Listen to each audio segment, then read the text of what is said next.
Pada pertemuan kali ini kita akan belajar tentang teks eksplanasi materi Bahasa Indonesia kelas 11 SMA.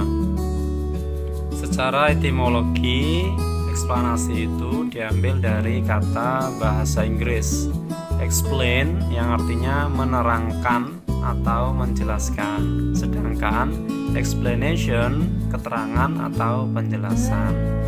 Lalu apa sih teks eksplanasi itu? Teks eksplanasi merupakan teks yang menjelaskan sebab akibat suatu fenomena, baik itu peristiwa alam, ilmu pengetahuan, sosial, budaya, dan lainnya. Eksplanasi berisi fakta yang dapat menjawab pertanyaan tentang bagaimana dan mengapa suatu fenomena terjadi. Pernahkah kalian mendengar atau membaca informasi mengenai fenomena atau peristiwa yang terjadi di lingkunganmu? Seperti hujan deras, gempa bumi, angin puting beliung, dan fenomena alam yang lain. Selain fenomena alam, ada juga fenomena sosial seperti pengangguran dan demonstrasi massa. Dari fenomena-fenomena tersebut, teks eksplanasi menjawab mengapa dan bagaimana fenomena itu bisa terjadi. Ciri-ciri teks eksplanasi yaitu bersifat ilmiah, logis, dan objektif. Struktur teks eksplanasi. Yang pertama, pernyataan umum, berisi latar belakang dan tinjauan umum topik yang dapat berupa definisi, klasifikasi, sejarah, dan asal-usul. Yang kedua, deretan penjelas. Pada bagian ini berisi perincian proses atau sebab terjadinya suatu fenomena yang juga mencakup akibat dan dampak yang ditimbulkan. Yang ketiga, interpretasi. Pada bagian akhir teks terdapat tanggapan penulis dalam menyikapi fenomena berupa pernyataan reflektif yang bersifat umum. Untuk lebih jelasnya, kita lihat contoh berikut ini. Dalam pernyataan umum berisi latar belakang dan tinjauan umum. Seperti contoh dalam teks pengangguran. Pengangguran merupakan salah satu fenomena sosial yang berkaitan dengan aspek ketenaga kerjaan yang menjadi masalah di masyarakat. Seperti sebuah penyakit yang secara kronik menyerang segi kehidupan bermasyarakat. Sudah banyak formula penanganan yang diambil, namun permasalahan ini belum juga tuntas. Contoh berikutnya di deretan penjelas. Pada bagian ini berisi perincian proses atau sebab terjadinya suatu fenomena. Contoh dalam teks. Bukan hanya di Indonesia, permasalahan pengangguran ini ditemukan di hampir semua negara. Setiap pemerintahan di dunia menjadikan masalah pengangguran menjadi agenda utama. Secara umum, banyak yang mengartikan bahwa pengangguran adalah orang dewasa yang tidak bekerja, sedang mencari pekerjaan atau tidak memiliki pekerjaan secara formal dan tidak mendapatkan penghasilan. Selain itu, Badan Pusat Statistik (BPS) secara spesifik memberikan definisi tentang pengangguran, yaitu orang-orang yang bekerja kurang dari 1 jam setiap minggu. Ada beberapa faktor yang sangat mendasar yang menjadi penyebab terjadinya pengangguran. Pengangguran biasanya terjadi karena adanya kesenjangan antara pencari kerja dan kesempatan kerja. Pengangguran juga dapat disebabkan oleh adanya perubahan struktural dalam perekonomian. Perubahan ini menimbulkan kebutuhan terhadap tenaga kerja dengan jenis atau tingkat keterampilan yang berbeda, sehingga kualifikasi yang dimiliki oleh pencari kerja tidak sesuai dengan tuntutan yang ada. Dan yang sering juga terjadi adalah pengangguran yang disebabkan oleh pemutusan hubungan kerja terhadap karyawan dan buruh. Akibat terjadinya pengangguran yaitu menimbulkan berbagai persoalan ekonomi dan sosial bagi yang mengalaminya.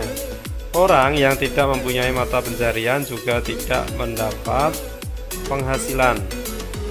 Dan yang tidak berpenghasilan tidak dapat membelanjakan uang untuk membeli barang kebutuhan hidup. Bila jumlah pengangguran banyak, pasti akan timbul kekacauan sosial. Jumlah gelandangan meningkat pesat, selanjutnya berpotensi menimbulkan kriminal. Struktur berikutnya yaitu interpretasi, yaitu pada bagian akhir teks terdapat tanggapan penulis dalam menyikapi fenomena berupa pernyataan reflektif yang bersifat umum. Seperti contoh di layar. Dari seluruh uraian di atas, maka sudah jelas bahwa pengangguran adalah masalah besar yang harus segera dicarikan solusi. Langkah nyata yang dapat ditempuh adalah dengan memperbaiki kondisi lapangan kerja. Dengan semakin baiknya kondisi lapangan kerja, kekerasan sosial akibat pengangguran bisa dikurangi atau diatasi. Di samping itu, memperbaiki komposisi lulusan sarjana yang dihasilkan dan disesuaikan dengan kebutuhan pasar tenaga kerja. Langkah yang lebih baik lagi adalah jika kita mampu memberikan keterampilan yang memadai untuk mereka usia kerja, sehingga dapat menciptakan lapangan kerja sendiri.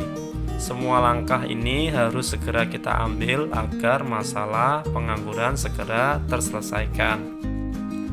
Oke, bagaimana adik-adik sudah memahami tentang struktur teks eksplanasi dari pernyataan umum, deretan penjelas, dan interpretasi? Jika ada pertanyaan, bisa komen di bawah video. Untuk berikutnya kita mempelajari kaidah kebahasaan teks eksplanasi. Yang pertama, pembahasan topik lebih fokus pada hal-hal yang bersifat umum atau generik, sifatnya umum, tidak pribadi atau individual. Yang kedua, dalam menulisannya harus menggunakan istilah-istilah yang ilmiah yang dapat dibuktikan kebenarannya. Yang ketiga, penulisannya banyak menggunakan konjungsi kausal dan waktu.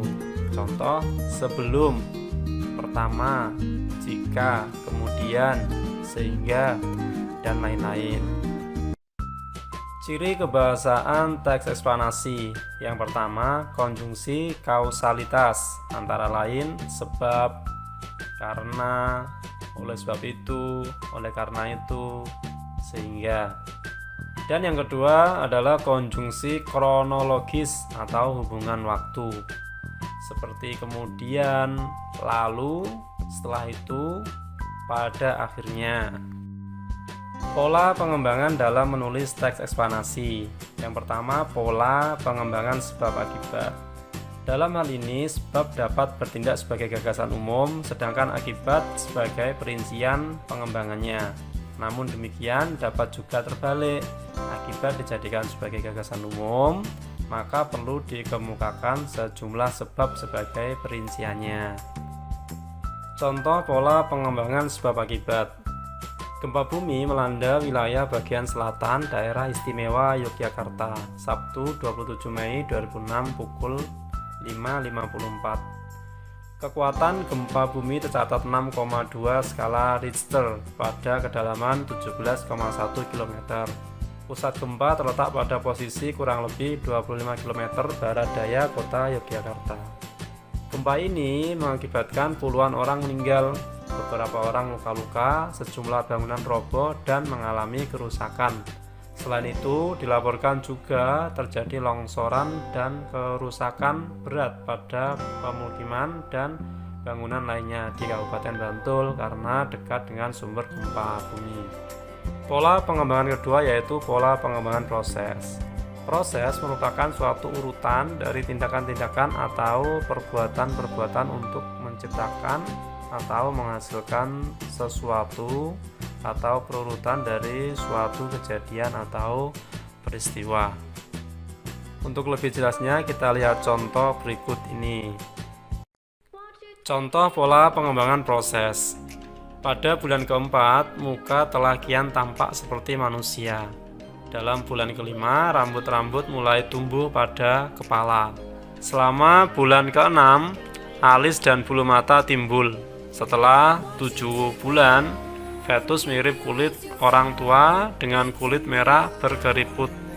Selama bulan ke-8 dan ke-9, lemak ditimbun di bawah kulit, sehingga perlahan-lahan menghilangkan sebagian keriput pada kulit. Kaki membulat, kuku keluar pada ujung-ujung jari. Rambut asli rontok dan fetus menjadi sempurna dan siap dilahirkan. Nah, ini tadi contoh dari pola pengembangan proses.